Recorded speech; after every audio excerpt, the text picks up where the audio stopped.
কি এরকম মুচমুচে ডিমের চপ খেতে ইচ্ছে করছে না? হ্যাঁ, তাহলে বাড়িতেই বানিয়ে ফেলুন, কোনো চিন্তা নেই। একদম সহজ পদ্ধতিতে দুটো ডিম দিয়ে একদম সহজ পদ্ধতিতে আপনাদেরকে আমি কিভাবে এই চপটা বানাই আজকে আমি আপনাদের সাথে সেটাই শেয়ার করব। চলুন তাহলে দেখে নিন। একে বাংলার আশা, একে বাংলার আশা। এখানে আমি তাওয়ার মধ্যে 2 টেবিল চামচ সর্ষের তেল নিয়ে নিয়েছি। এরপর এর মধ্যে আমি অল্প একটু গ্রেট করা আদা দিয়ে দিলাম।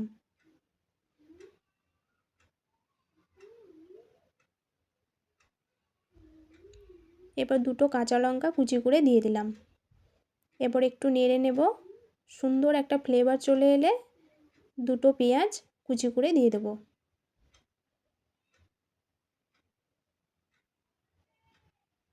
এরপর একটু নেড়ে চেড়ে নিয়ে মধ্যখানটা একটু জায়গা করে নিচ্ছি।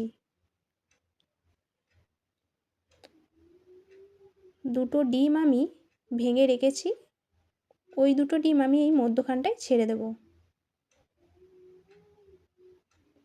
এরপরে উপর থেকে অল্প একটু লবণ দিয়ে দিলাম। এটাকে আমি ভালো করে মিক্সড করে নেব।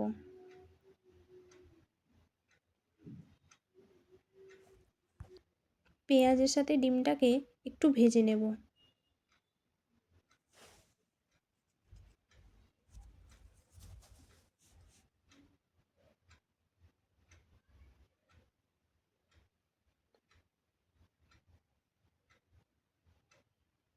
বেশ ভালো করে ভাজা হয়ে গেছে। এরপরে আমি আগে থেকে নুন হলুদ দিয়ে একটা গোটা আলু সিদ্ধ করে রেখেছিলাম, সেটা এখন দিয়ে দিলাম। আর একটা ম্যাগি মশলা দিয়ে দেবো।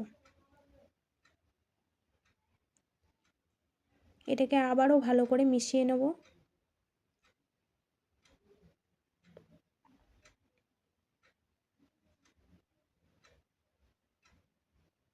এরপরে অপর থেকে ধনেপাতা কুচি দিয়ে দিলাম।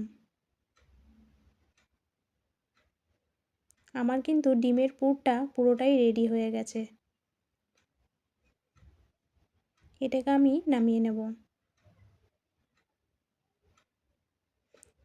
এরপরে এটাকে আমি সেট করার জন্য একটু ভালো করে হাত দিয়ে মেখে নেব।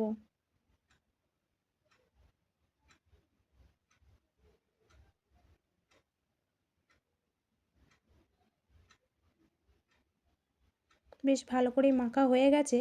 একটু তেল আমি হাতে নিয়ে নিলাম। এরপরে একটা শেপ বানিয়ে নেব।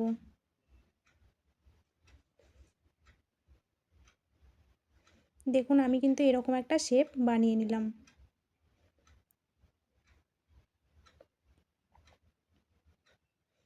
এভাবে একটা একটা করে আমি সব কটা বানিয়ে নেব।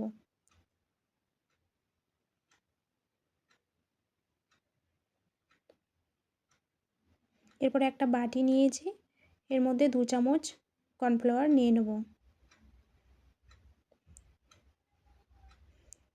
কর্নফ্লাওয়ারের পরিবর্তে আপনারা ময়দাও নিতে পারেন।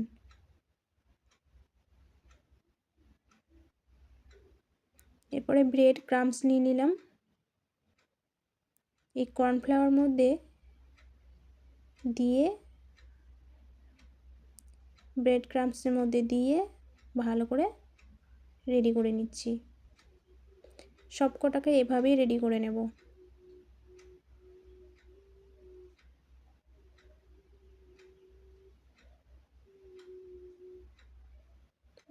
সব কটা হয়ে গেছে, এরপর তেলের মধ্যে আমি ছেড়ে দিলাম।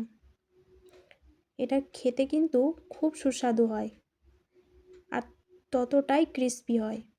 অবশ্যই কিন্তু বাড়িতে বানিয়ে খাবেন। আর বাচ্চারা তো অনেক পছন্দ করবে।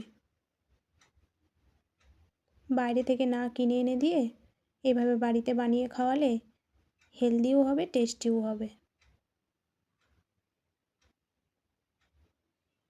দেখুন আমার কিন্তু ভাজা হয়ে গেছে, আমি তুলে নিচ্ছি।